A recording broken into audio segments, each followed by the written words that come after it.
Everyone knows Jimmy Graham is the freakishly athletic tight end who burst onto the scene during the 2011 NFL season for the New Orleans Saints. After playing just 1 year of college football at the University of Miami, after starting just 5 games his rookie year, he exploded, notching 99 receptions for 1,310 yards and 11 touchdowns during that 2011 season, and that put the rest of the league on notice.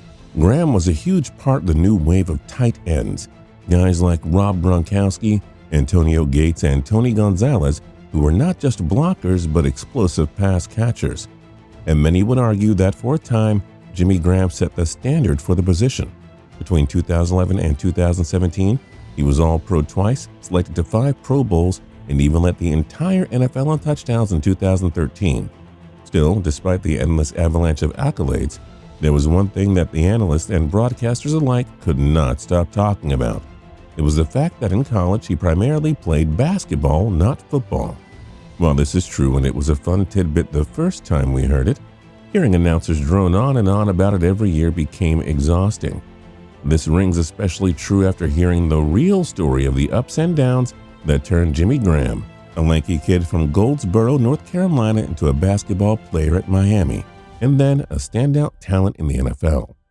You see, long before Jimmy Graham was snagging passes all over the NFL field, he was born to a single mother living in a poor part of Goldsboro.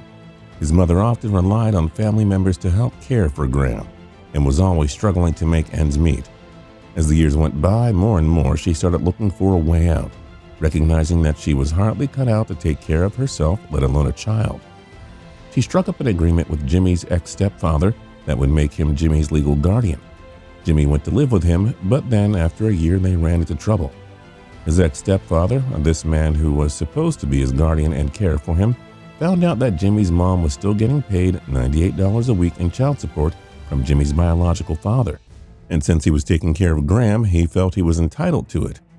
And after a series of arguments with Jimmy's mother, he decided he had had enough, and he left a 9-year-old Jimmy Graham with social services. Jimmy described the heartbreaking day saying, "One afternoon he puts me in the car and he drives me to social services, and he drops me off and tells my mother to come pick me up. So at the age of 9, I was shown my worth from the one man that I loved, which was $98. At the time, I tried to pretend like it wasn't him. There were different circumstances, but truly he gave me up for $98 a month." His mother ultimately decided to pick him up and brought him back into her home. But unfortunately, it was more of the same. Inconsistent meals, terrible living conditions, and more often than not, being cared for by someone other than his mother.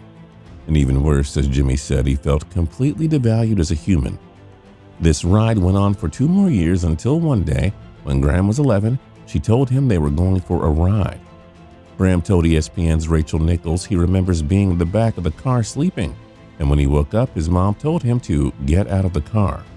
When he got out, she locked all the doors and he heard his sister crying inside the car, shouting, "Don't do it." As it turns out, Graham's mother was surrendering him to the state and leaving him in a group home for orphans and juvenile delinquents. It was one meeting, a few signatures, and just like that, Jimmy's mother had officially signed him away in an experience that Graham describes as a bad dream that he was just waiting to wake up from. As you can imagine, the conditions at these group homes are often horrible, and this one was no different.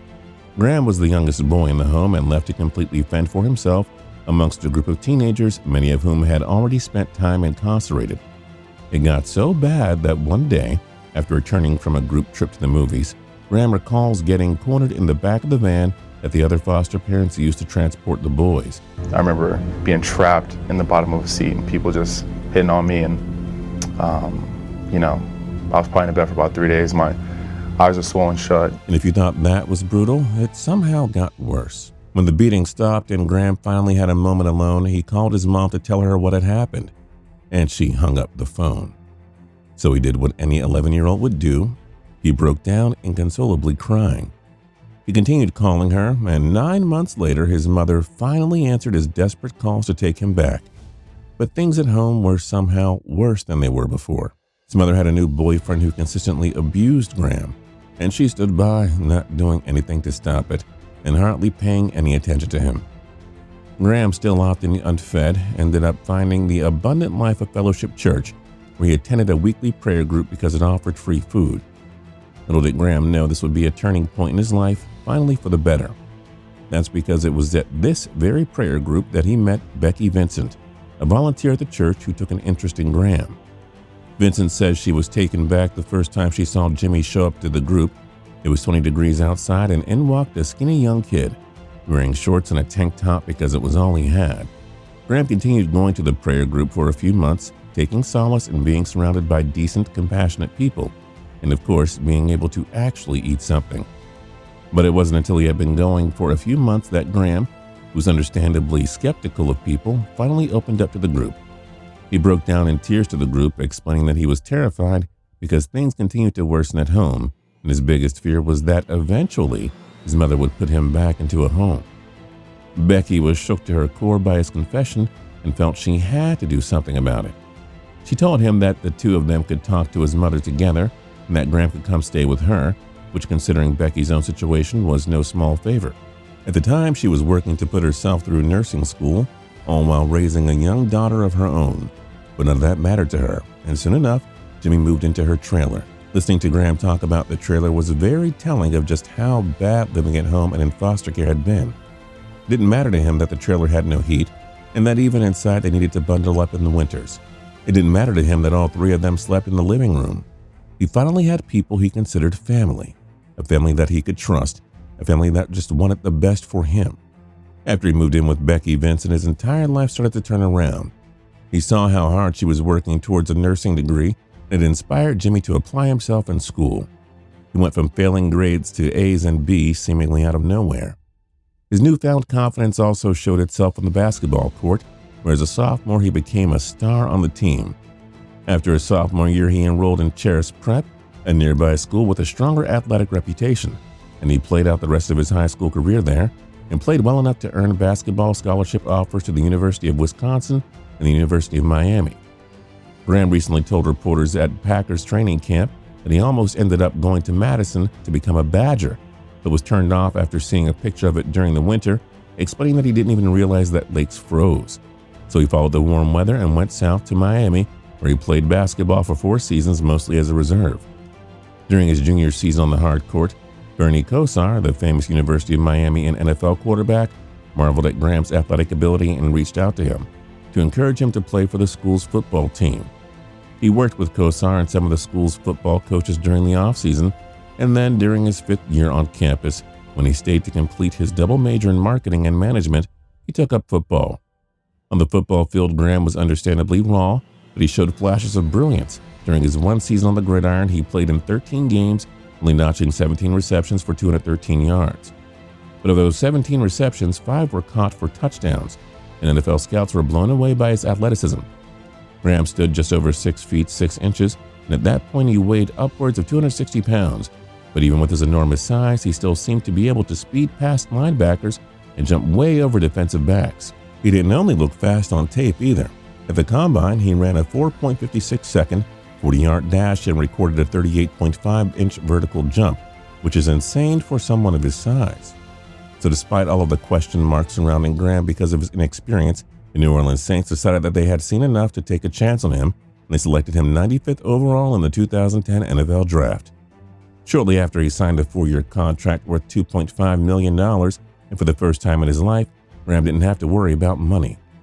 But while some people see the money and let it go to their heads, Graham truly made the most of the opportunity. He went from being a 3rd-round draft pick who was scraping around for playing time behind an aging star in Jeremy Shockey to a bona fide star in the NFL, putting up 4 double-digit touchdown seasons and 4 900-plus receiving yard seasons. Not only has he excelled on the football field, he has taken his challenging life experiences and turned it into something brilliant to empower children in similar situations to what he grew up in. Interestingly, he does it through one of his greatest passions in life, which is surprisingly not football, rather it's aviation. He serves as the honorary co-chair of the EAA Young Eagles program, which is dedicated to giving youths between the ages of 8 and 17 their first free ride in a plane. Graham describes how important this was to him because of the impact that aviation had in his life. I feel like in my life, I'm always on the move, and I'm always looking for my next challenge, what can push me. And flying has really fulfilled that in many ways. Graham also has spoken at a number of conferences on the future of foster care in America, including the White House's Champions of Change, an initiative started by former President Barack Obama to highlight Americans who have made an impact in the country. During the off-season, he visits countless orphanages and foster homes around the country to engage with the children and show them that they can, in fact, overcome their circumstances. So yeah, it's safe to say that Jimmy Graham has made the most out of a situation that once looked pretty bleak. All in all, it is one hell of a story about how the tight end made it from foster care to the NFL and beyond. If you're new here and you haven't subscribed yet, now's a great time to do that by clicking the subscribe button down below. If you like the video, then like the video. We'd really appreciate it. And last but not least, don't forget to tune into TPS every single day for more cool videos.